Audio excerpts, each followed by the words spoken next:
Vale, bueno, buenas tardes, muchísimas gracias un año más por poder estar aquí y por poder dar esta mirada también un poco desde el cariño y la comprensión del poder acompañar a niños y a niñas, porque desde mi práctica profesional creo que es casi a diario cuando tengo que trabajar en algún momento con estas mamás y tener que estar explicándoles esto porque no entienden por qué su peque de 2 añitos le acaba de contar a la cajera del Mercadona que ha muerto su hermano. Entonces ahora vamos a explicar, ¿vale?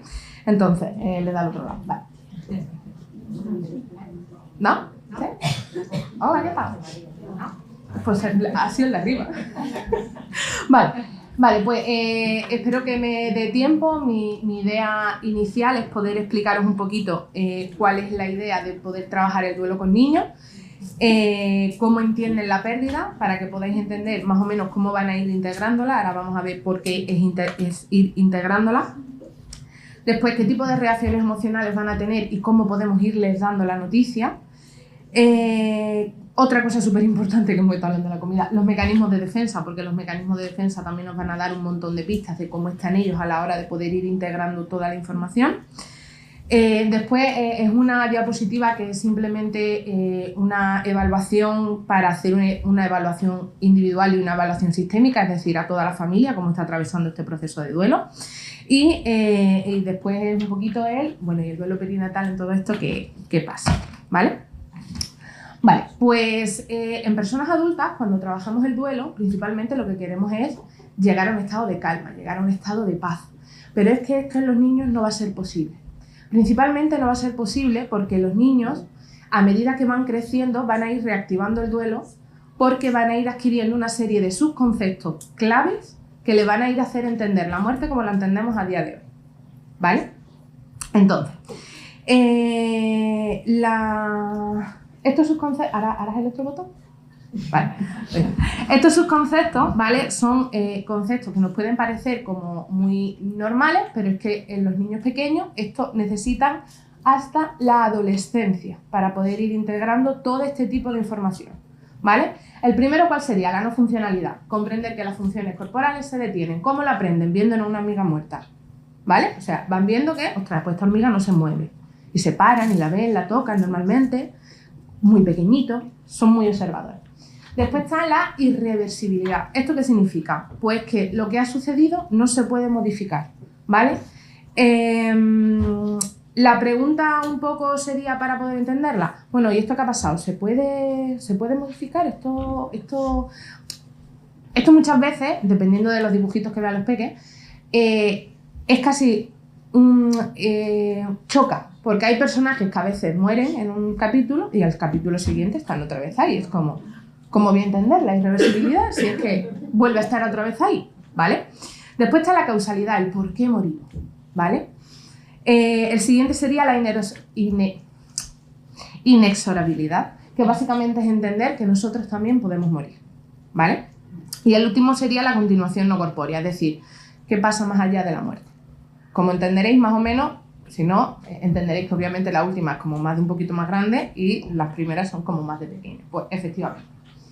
A la hora de entender cómo entienden la pérdida, los niños voy a ir un poquito por grupos de edades porque es más o menos en relación a la evolución de su cerebro y también a la adquisición de estos subconceptos claves que he comentado antes, ¿vale?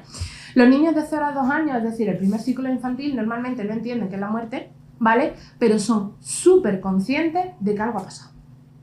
Mamá está triste, mamá no juega conmigo, mamá está llorando, mamá no se levanta de la cama, de repente hemos dejado de hablar del hermanito, ya no puedo darle besos en la barriga a mamá. Saben que algo pasa, pero no son capaces de entender más allá de lo que está sucediendo, ¿vale? Después tenemos el segundo ciclo infantil, aproximadamente, de 2 a 5 años, ¿vale? Aquí, ¿qué pasa? Que aquí tienen un concepto súper concreto y literal, es decir, está muerto, está muerto. Otra cosa es que después lo integren, pero está muerto, ¿vale?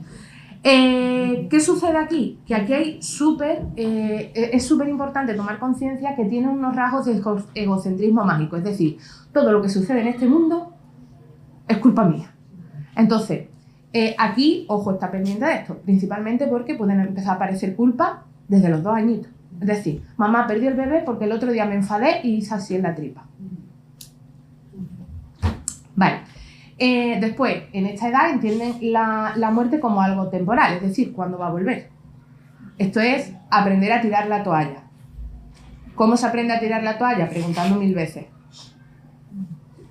A las personas, muchas veces, además cuando se pregunta 1000 veces, lo hacen por 2 razones. Una, para integrar e ir asimilando que no va a volver. Y 2, para ver cómo responden todos los demás ante la muerte. Porque mamá responde de una manera, pero la abuela responde de otra. Pues yo necesito entender, y de ahí esas preguntas a la cajera del Mercadona, yo necesito entender qué va a pasar. Y yo necesito saber cuándo va a volver, ¿vale? Bueno, eso, tienden a hacer preguntas repetitivas y concretas, y a partir de los 3-4 añitos, hay niños que, dependiendo también de la madurez evolutiva, lo pueden llegar a entender antes, pero la no funcionalidad está, ¿vale? Es decir, ya saben que la amiga se ha muerto porque ya ha dejado de funcionar su cuerpo, ¿vale? Saben que mi perrito se ha muerto porque ya el corazón no le late, ¿vale? A los... Va para arriba, no va para abajo. Vale, de los 6-11 años, ¿vale? Que sería más o menos en primaria. Vale, pues aquí ya hay un pensamiento muchísimo más elaborado en relación al cuerpo y en relación al tiempo. Lo mismo que en el primer ciclo infantil es el cuándo va a volver porque no son capaces de integrar en sí el tiempo, aquí ya más o menos pueden decir una semana, un año, 3 años, 3 días. Oye, pues mamá iba a parir en Navidad, ¿qué está pasando? Que está llegando Navidad y no hay bebé, ¿vale? A los 8 o 9 años aproximadamente empiezan a incorporar el concepto de irreversibilidad, es decir, no va a volver. Ya aquí ya no hay esas preguntas a la cajera del Mercadona, ni hay esa pregunta una y otra vez a mamá cada vez que me voy a dormir. Entonces el manito no va a venir, el manito no va a nacer. Ya deja de estarlo. ¿Por qué? Porque aquí ya han aprendido a tirar la toalla, ya sabe que no va a volver, ¿vale? Después, empiezan a incorporar el concepto de causalidad. Es decir, empiezan las preguntas morbosas y un poquito raras. Pero hermano, ¿qué pasó con el hermano? Pues se murió. ¿Y cómo se murió? ¿Y le dolió? ¿Y qué hicisteis con el cuerpo? ¿Lo había enterrado? ¿Y hay gusano? ¿O lo habéis quemado? ¿Y eso duele? Y de repente son una cantidad de muchas preguntas que, dependiendo de cómo estemos emocionalmente, somos capaces de sostener o no somos capaces de sostener, ¿vale? Cuando empiezan a preguntar causas, pueden empezar a aparecer un montón de miedos, ¿vale? Además, miedos relacionados un poquito todavía con pensamientos mágicos. Espíritu, la oscuridad, brujas, ¿vale? Entonces, porque las brujas morían quemadas, ¿verdad? Y es que hermano lo cremamos. Entonces hermano era un brujo. Y de repente empieza a tener miedos, pesadillas. Y dices tú, ¿y esto de dónde viene? Pues viene porque está empezando a integrar en su cabeza, su cerebro está empezando a asimilar la causalidad de la muerte, ¿vale? Además, empieza a iniciarse también la universalidad, es decir, todos nos vamos a morir, ¿vale? Y además, a finales, puede aparecer, puede no, a finales de esta etapa pueden empezar a aparecer conversaciones más o menos trascendentes en relación a la continuación no corpórea. También es cierto que esto también va a estar muy influenciado por la carga espiritual que haya en la familia, ¿vale? A partir de los 12 años, pues aquí ya la cosa se hace un poquito más difícil. ¿Por qué? Porque llega la adolescencia, preadolescencia, donde ya su familia no somos nadie y su grupo de iguales lo es todo, ¿vale? Entonces, ¿qué pasa? Pues que están en esa búsqueda de identidad, ya tengo una mayor madurez cognitiva, ya puedo enfrentarme a lo que ha sucedido de una manera un poquito más amplia. El otro día hablaba con una compañera del trabajo y estaba explicándole qué es lo que iba a contar y demás, y me decía, ostras, ahora lo entiendo. Y yo, ¿el qué? Dice, mi padre murió cuando yo tenía 4 meses. Mi hermano mayor tenía 15, el siguiente hermano tenía 8, el siguiente hermano tenía 6. Y todos hemos tenido nuestros traumas, nuestros más y nuestros menos con la muerte en función a nuestra edad. Mi hermano mayor era como que lo había integrado súper bien. Oye, pues papá ha fallecido, ha tenido un cáncer, pobrecito, ¿vale? El siguiente hermano, el que tenía 9, ¿no? 8, empezó a tener unos miedos con que él cuando se despertara iba a tener un cáncer que es que no podía. Y entonces le daba miedo irse a dormir. El de 6 era como, también es cierto que estaba un poquito a modo disociado bastante, el pobre mío, porque el tercero, una mamá con 28 años, los 38 años en duelo, 4 niños, ella sola, sin familia extensa, o sea, el otro como que se disoció, y la pequeña, que esto ahora vamos a hablar de cuáles son las reacciones emocionales, literalmente es como abandonada en casa de una abuela durante un año, porque la madre no es capaz de hacerse cargo de esta bebé, porque es como que asocia el nacimiento de esta bebé a la muerte de su marido, ¿vale? Entonces, con 12 años, cuando ya empiezan a tener una mayor madurez cognitiva, que me he liado, yo soy de hablar, me callé cuando mirad. Cuando ya empiezan a tener una mayor madurez cognitiva, llega ese momento de yo lo sé todo. Pero ese yo lo sé todo puede estar con información veraz o puede estar con información no veraz. Y puede llegar a tener pensamientos muy confusos en relación a lo que está sucediendo o lo que no está sucediendo. ¿Vale? Después, obviamente, empiezan a incorporar conceptos de inexorabilidad. ¿Esto qué significa? Pues que de repente pueden tener comportamientos de esto no me va a suceder y empiezo a hacer cosas que van en contra casi de mi vida, me tiro de no sé cuánto, me monto en la moto sin el casco. O puede de repente aparecer unos miedos con, no, yo en el coche no puedo ir si el cinturón no está bien estirado y, ¿vale? Es como una especie de dicotomía, ¿vale? Y aquí, como lo decía antes, el grupo de referencia lo es todo y posiblemente el duelo lo va a transitar a través de su grupo de iguales, no lo va a transitar en casa, ¿vale? Y dependiendo de, reitero una vez más, dependiendo del concepto espiritual que haya sobre la vida, la muerte, religión y demás, va a empezar a integrar su propio concepto. Puede continuar con el que hay en la familia o puede empezar a buscar uno diferente, ¿vale? Vale, reacciones emocionales. Y aquí es donde nos viene a la mayoría de las psicólogas, que lo sepáis todos, donde nos vienen los peores casos de decir tú, pero es que por más que trabajo con esta persona no avanza, porque seguramente vaya a haber un duelo preverbal. ¿Qué son los duelos preverbales? Aquellos que ocurren antes de que empiece a instalarse el habla. ¿Cómo se viven todos esos duelos? A través de somatizaciones del cuerpo, ¿vale? Es decir, irritabilidad, indiferencia, alteraciones del sueño, alimentación, hipopresión, neuresis, ¿vale? En momentos que ya no deben, ¿vale? ¿Qué sería lo ideal en a partir de ahora, en cualquiera, quedar con esta frase y ya después voy metiendo? A la hora de darle una noticia a un peque de un fallecimiento familiar, madre, padre, abuelo, tío, hermano, que jamás sea en su habitación. Su habitación es su reino. La noticia, si queréis, en un sitio común, donde pueda sentirse y pueda estar, si quiere o no estar. ¿Por qué? Porque si la comunicación del duelo le provoca miedo, su habitación directamente está asociada al miedo. ¿Vale? Dicho esto, vale, ¿cómo dar la noticia? Obviamente teniendo en cuenta que no son muy conscientes de lo que está sucediendo a su alrededor, principalmente a través de cuentos, películas, canciones, ¿vale? Para que pueda ir empezando a integrar conceptos, que no los va a integrar, pero ya por lo menos los va a ir conociendo, ¿vale? La que puede ser un poquito más puñeteris, porque son esas medias lenguas, no paran de hablar, se mueven un montón. ¿Qué sucede aquí? Los peques de 2 a 5 años pueden no tener absoluta reacción ninguna. ¿Se ha muerto tu hermano? Vale. Y tu hermano juega. ¿Alguien ve Bluey? Sí. ¿Vale? El capítulo en el que van a vender la casa, este último de Marras, que hemos llorado, yo por lo menos he llorado como madre, van a vender la casa y Bingo está, ¡qué guay, vamos a vender la casa! Tal, y es, pero Bingo, que vamos a vender la casa y no vamos a vivir más. ¿Cómo? Y es como que de repente se da cuenta, pues esto es exactamente igual. Va a haber momentos donde van a estar súper felices, van a estar jugando, van a estar corriendo, y de repente va a haber un momento que va a hacer clic y se va a hartar de llorar. ¿Vale?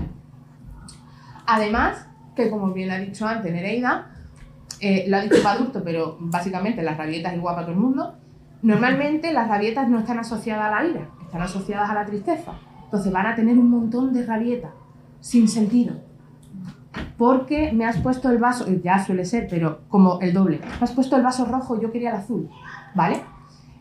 También es posible que puedan aparecer regresiones, niños sobre todo que ya tienen adquirido, que ya se han quitado el pañal, empiezan otra vez a hacerse pipí, a hacerse caca, niños que empiezan de repente a hablar otra vez como bebé, que de repente dormía genial y ahora no duerme nada, empiezan a haber regresiones a estados anteriores, que esto, así a modo spoiler, también nos sucede a las personas mayores, ¿vale? Cuando estamos en un proceso de duelo, también llegamos a tener regresiones. Eso le sucede con las personas que se divorcian con los 50 años, porque vuelven a momentos de 15 años y se ponen a salir descapotables y demás, ¿no? Pues también están haciendo regresiones. Pues exactamente a los niños igual, pero obviamente a su nivel, ¿vale? De repente podrían haber sido niños súper seguros, con un apego seguro, y de repente pueden empezar a aparecer ansiedades de separación y angustias brutales. Normalmente están asociados a los pensamientos mágicos de si mamá se va, se muere. Si yo me quedo aquí, mamá no se muere. ¿Vale? Esa causalidad. Ellos entienden esa causalidad.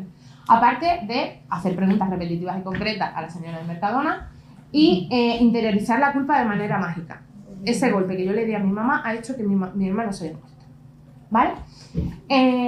Y de repente está jugando en el salón, jugando así con muñequitos, y empieza a contar la muerte de su hermano con sus muñecos. Y tú tenías la sensación de que es que no se había enterado de nada. Pero sí se está enterando. Lo está integrando a su ritmo y a su nivel madurativo, ¿vale? Y después, niños también que están asociados bastante al miedo pueden llegar a tener tendencias de mamá, lleva al médico, que estoy malo, yo me encuentro fatal, mamá, me quedo en casa, quédate conmigo, ¿vale? O sea, búsqueda de conexión. Yo aquí voy a hacer un paréntesis. No me gusta llamar llamadas de atención, porque es como, ay, qué caprichoso, llamadas de conexión. Los niños necesitan conectar. Vale, dicho esto, necesitan conectar con su mamá y su seguridad, su base segura, como habéis estado repitiendo toda la tarde, ¿vale? ¿Cómo podemos dar la noticia? Y obviamente de 2 a 5 años hay bastante cambio mental y es súper importante siempre adaptarla a cada pequeño, ¿vale? Desde cuentos y películas, canciones, responder, por Dios de mi alma, a las preguntas de manera clara y concreta y sin mentir. Si un niño te está haciendo una pregunta es porque necesita sentirse seguro. Si le vamos a mentir, nos cargamos todo, ¿vale? Aquí es súper importante cuando estén con el discurso repetitivo de disco rayado, pero ¿por qué se ha muerto papá? ¿O por qué se ha muerto el abuelo? ¿Por qué se ha muerto un hermano? ¿Por qué se ha muerto el perro? ¿Por qué? ¿Por qué? No le funcionaba el corazón, cariño. Su corazón dejó de latir, ya no podía respirar, su cuerpo no funcionaba. Es decir, la no funcionalidad, ¿vale? Porque si le intentamos decir, es que tenía un cáncer en estado 4 y que... No, el cáncer es como algo muy superior, ¿vale? Otra cosa súper importante, hay que tener muchísimo cuidado con los ejemplos. Al igual que los niños tienen ese pensamiento mágico de culpa mágica, los ejemplos que nosotros los ponemos lo toman a pie de la letra, a pie juntillas. Al igual que promesas que le hagamos, también las toman a pie juntillas, porque somos gente de seguridad y confían en nosotros, ¿vale? Después, maneras de intentar ir dando la noticia con cosas cercanas. Se ha muerto el abuelo, igual que el perrito, igual que tal, pues hermano, le dejó de latir el corazón, ya el bebé no se movía, ¿vale? Vale, esto. Entonces, no, ¿esto no funciona tampoco para mí? Es que quiero que vaya al puntero. Bueno, lo hago con la mano. Por eso iba para arriba. Vale, pues lo hago sin el puntero que me mola. Vale. Esto es una de las mejores cosas que podemos grabarnos a fuego a la hora de poder hablar con niños, que es el principio de que es menos malo, ¿vale? Es decir, mamá, si se ha muerto hermano, ¿tú también te vas a morir?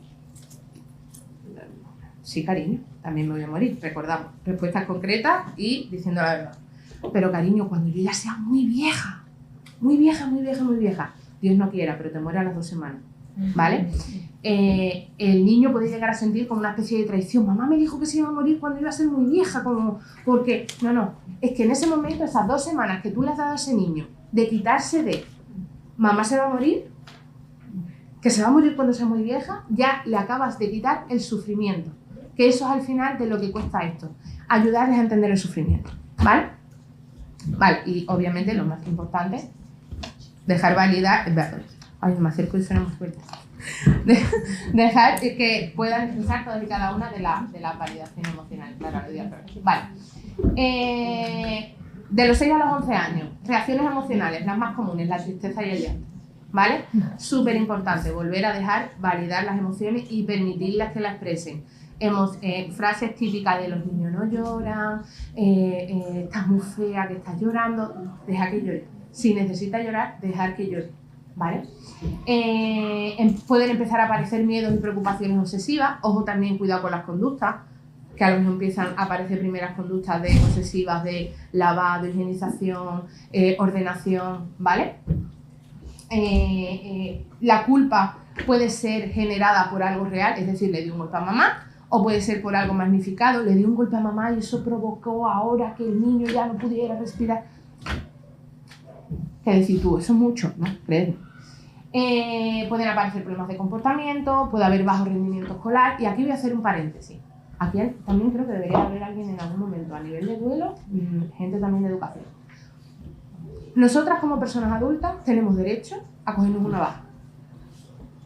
Los niños no. Los niños al cole.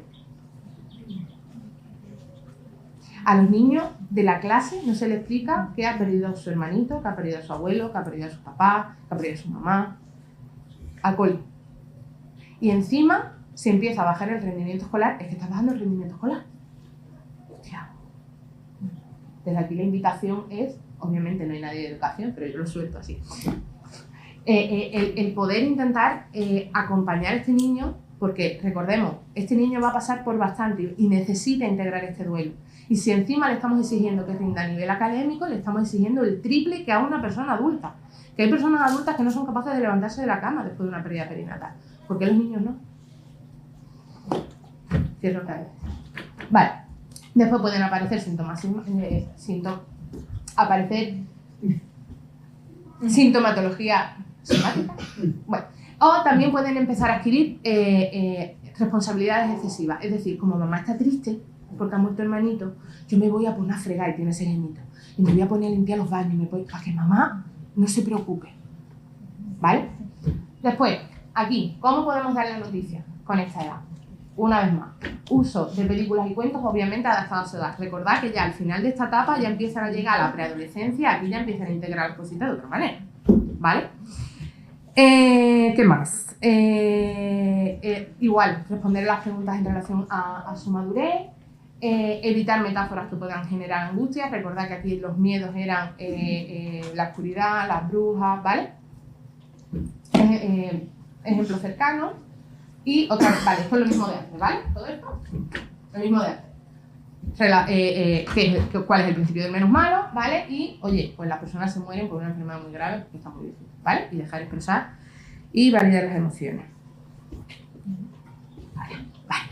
12 años, ¿vale?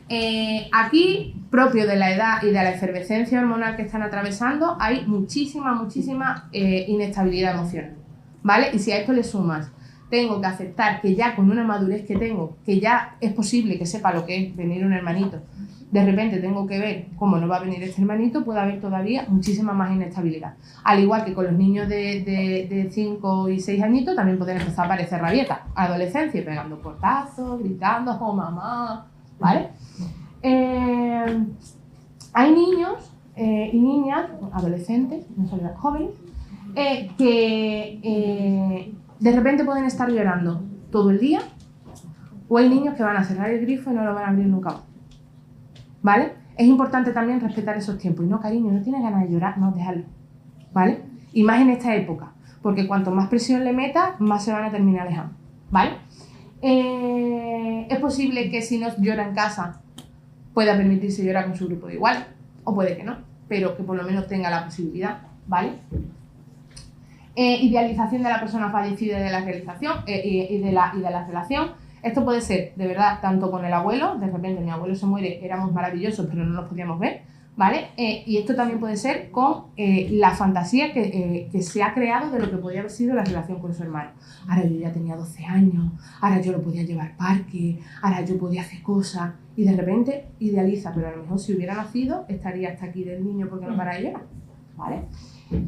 Pueden sufrir ansiedad por el futuro, pueden de repente tener mucha ansiedad por el rendimiento escolar, ya de repente van a entrar en la ESO, o están en la ESO, y ya como que de repente es muy importante porque ya en nada tengo que estar eligiendo la rama de bachiller, y dentro de nada tengo que estar, y de repente se focalizan en los estudios, ¿vale?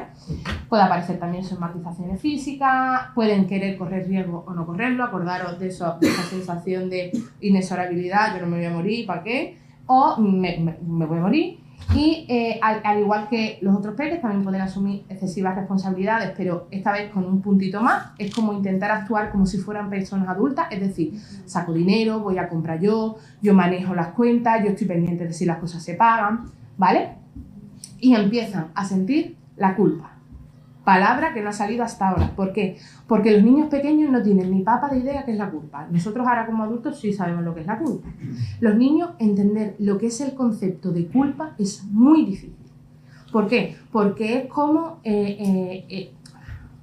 no me voy por ahí. Vale. Entender el concepto de culpa es entender que he hecho algo mal, ¿vale? Y los niños tienen conciencia de que aparece ese pensamiento mágico, todo aparece porque yo he hecho algo, ¿vale? Pero esta culpa es como la entendemos nosotros. La culpa que sienten los niños se podría asimilar a los secretos, ¿vale? Yo estoy guardando un secreto y puede ser un secreto malo o un secreto bueno. Ojo con los secretos malos.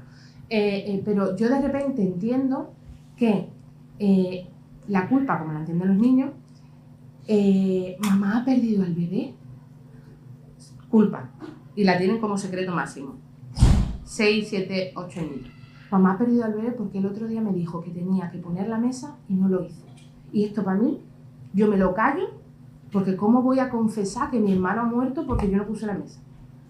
Y de repente, en vez de ser culpas, que para nosotros también es muy difícil de identificar, a los niños les es más fácil entender el concepto de secreto, ¿vale? Esto es que se trabaja también a través del proceso MAP, pero no me da tiempo a explicar el proceso MAP. Vale. ¿Cómo dar la noticia? Explicar las causas reales, obviamente sin maquillar de ninguna manera. Ya tienen una edad que seguramente sean muy capaces de comprender, ¿vale? Aquí es donde empieza la parte chula, porque tú te puedes sentar con tu hijo y empezar a hablar de todo lo que es la vida, la muerte. Pregúntame lo que necesites, pregúntame sobre el parto, pregúntame sobre el embarazo, pregúntame lo que me quieras preguntar, porque seguramente va a poder dar pie a muchas conversaciones después relacionadas con la vida y con la muerte, ¿vale? Y es muy importante brindarles ese espacio. ¿Para qué? Para que se puedan seguir sintiendo seguros y puedan expresarse de la manera que necesiten expresarse, ¿vale? Estoy agobiando, no sé cuánto tiempo me queda. Vale. Mecanismos de defensa. Aquí vamos a ver dos tipos de mecanismos de defensa. Los que tienen los niños, relacionados en relación a su madurez, y los que tienen las personas adolescentes. ¿Vale? Niños y niñas. La primera, la represión. Es decir, rechazo total y absolutamente mis emociones. Mis emociones no existen. No sé, porque... O sea, sé que ha ocurrido, pero yo no estoy transitando por ahí. Eso no va conmigo. ¿Vale? Reprimo. Y seguramente esté sintiendo mucho dolor, pero no lo puedo mostrar. Y seguramente esté relacionado también por cómo se está viviendo la noticia en casa. ¿Vale? Negación. Obviamente negar lo que ha ocurrido. Y hay que tener muchísimo cuidado porque hay niños que incluso pueden rozar la disociación. ¿Vale? Y nosotros como personas adultas que más o menos decimos, yo estaba disociada, tal, no sé cuándo, no sé qué. Ojo con los niños. Porque recordad que hay un pensamiento mágico. Como sigan esa línea, se nos van. ¿Vale? Después puede haber regresiones, lo que os decía antes, ¿vale? Que es volver a etapas evolutivas anteriores. ¿Qué más puede haber? Una fantasía los aparatos exacerbada o desplazamiento, ¿vale? Es decir, introduce de repente elementos mágicos que no tienen absolutamente nada que ver con su edad, o de repente lo que hacen es como proyectar la muerte de otra cosa, persona, tal, y de repente está muy triste porque su perro se murió el otro día, pero su mamá le ha dicho hace 2 semanas que su hermanito no va a nacer. O sea, que ha nacido, perdón, pero que no lo va a ver vivo. Pero yo estoy más triste porque se murió mi perro hace 2 años. ¿Vale? Es como que hacen una especie de desplazamiento, ¿vale? Después, hay un toquecito de anulación mágica, ¿vale? Va a venir, por favor, las películas de Disney aquí han hecho mucho mal. Va a venir una hada madrina que de repente va a hacer que mi hermanito Tim vuelva a estar mi mamá otra vez embarazada, ¿vale? O puedo empezar a somatizar un montón. Vale, en adolescentes, ¿vale? No lo cambias. Ahora, en adolescentes, de repente puede parecer una fantasía muy, muy exacerbada, ¿vale? En ensoñaciones, tanto el día en su cabeza, no conecto con la vida, están como en otro mundo, ¿vale? También puede aparecer la idealización, que lo hemos visto antes también, ¿vale? Puede aparecer como mecanismo de defensa también la proyección. Aquí voy a poner un ejemplo mío de un duelo mío. Mi abuela se muere. Mi abuela se muere y al año se muere mi abuelo. Adolescente de la vida yo. Pues yo de repente le echo la bronca a mi madre durante muchos años, lo digo ya, que es que me lo he trabajado relativamente poco, durante mucho tiempo yo le echaba la culpa a mi madre porque no íbamos a visitar tanto a mi abuelo. Y mi madre era la responsable, que no es su hija, que es mi padre, y mi madre era la responsable de la muerte de mi abuelo. Yo estaba sintiéndome culpable, yo estaba haciendo una proyección como un castillo en mi madre cuando yo me sentía culpable porque yo no iba a ver a mi abuelo. En realidad ellos iban, la que no iba era yo. ¿Vale? Después está la racionalización, es decir, me desconecto mentalmente, emocionalmente, y conecto aquí arriba. Y de repente todos los datos racionales de, es verdad, pues esto ha pasado porque hay un porcentaje de un 25% de muertes perinatales que ocurren durante las primeras 12 semanas y dices, ¿qué está pasando aquí? ¿Vale? O puede irse a la intelectualización, que es muy parecida a la primera, pero aquí hay una búsqueda activa de información que incluso pueden llegar a estudiar cosas. Que te los ves leyendo papeles de medicina para poder entender por qué el embarazo de su madre se paró a la semana 20. Cuando toda la literatura científica dice que las mayorías a partir de las 12. O sea, antes de las 12. ¿Por qué? Y ahora empiezan una búsqueda activa brutal. ¿Vale? Vale, lo que decía antes, ¿vale? ¿Cómo podemos hacer una evaluación para ver un poquito cómo está este niño y esta familia en relación a un duelo perinatal, ¿vale? Lo primero, tipo de duelo. Oye, ¿cómo ha sido? Contenido y contexto, ¿vale? Es decir, vamos a ver cómo ha sido este duelo, tiempo de gestación, si ha sido una interrupción de embarazo, si ha sido si ha sido una interrupción legal, si ha sido una interrupción voluntaria. Oye, porque es que también tienen derecho a tener un duelo con una interrupción voluntaria de embarazo, porque sobre todo si ya son muy mayores, pueden llegar a saber que mamá está embarazada, porque ya a lo mejor se le veía la tripita y ya son incapaces de relacionar, ¿vale? Súper importante, ¿hubo despedida? La mayoría de las culpas que tienen los niños es por dos cosas. Uno, porque no hubo despedida, y dos, porque no han participado de los rituales de despedida. ¿Vale? Y no digo despedida en plan, o sea, despedida en plan adiós hermano, o ritual de despedida, vamos a hacer un acto, ya sea en el cementerio, ya sea en la naturaleza, ya sea encendiendo una vela en casa. ¿He participado o no he participado? ¿Vale? Porque al final todo esto lo que va a hacer es que tenga sentido de pertenencia y sentido de unidad en la familia. Después, súper importante observar las culpas. Os vuelvo a repetir, dependiendo de la edad, algunas culpas podrán ser reales, algunas culpas podrán ser muy magnificadas y muy fantasiosas, ¿vale? Después, observar los biorritmos. Hay peques, oye, que dejan de comer, que de repente duermen mucho, que de repente duermen poco, peques que de repente iban súper bien al baño y ahora son súper estreñidos. Hay que observar qué le está pasando al cuerpo de este niño, ¿vale? Después, observar los mecanismos de defensa. Acabamos de ver si existen o no existen. La mayoría de niños van a tener mecanismos de defensa. Después, tomar conciencia cuáles son las manifestaciones verbales y comportamentales, es decir, si lo que está haciendo puede estar más o menos dentro de la normalidad, entendiéndose que ha habido un fallecimiento y un duelo en casa, o esto se está, va como en escalada, como en bola de nieve, ¿vale? Y después, obviamente, lo que hay que tener en cuenta siempre es el temperamento, la personalidad y el carácter que tiene el peque. Eso es el pequeño, ¿vale? Y después, a nivel sistémico, a nivel de familia, observar cómo está el barco familiar, es decir, qué posición ocupa cada uno en la familia y cómo están haciendo para que este barco no se hunda, ¿vale? Después, observar también los mecanismos de defensa que tiene esta familia, porque también la familia puede tener mecanismos de defensa, ¿vale? Expectativas en relación a, ostras, pues yo pensé que mi hijo iba a estar destrozado y no está tan mal, ¿vale? O, oye, es que yo no me esperaba que mi hijo fuera a estar tan mal, ¿vale? Ve un poquito cuáles son las expectativas.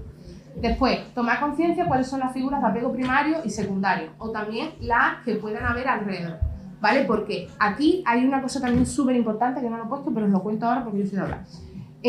Hay un momento en la pérdida perinatal, y esto me está pasando con una mamá que estoy trabajando ahora, y la mamá está empezando a tomar conciencia y está empezando a ver cómo está ella cada vez que está sucediendo estas cosas.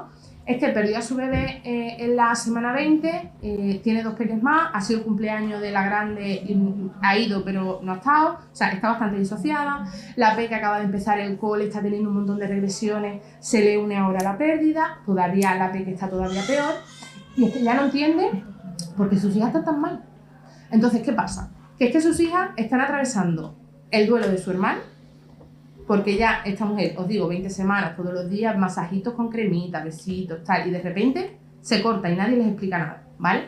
Están atravesando el duelo de su hermano y están atravesando el duelo de su madre, porque ya su madre no está ahora mismo, ¿vale? Y ese duelo muchas veces es si estamos hablando de figuras de apego primario, ¿vale? Puede llegar a ser como de repente estar en mitad del mar y no tener ni una tablita donde aguantarse, ¿vale? Entonces, dependiendo de la personalidad, el carácter, el comportamiento, como decíamos antes, de cada peque, hay que estar muy pendiente de cuáles son las necesidades de cada niño, porque, en concreto, analizando, a mí hay una herramienta que me gusta mucho utilizar, que es el círculo de seguridad parental, que te da mucha información, yo os lo dejo ahí, lo buscáis.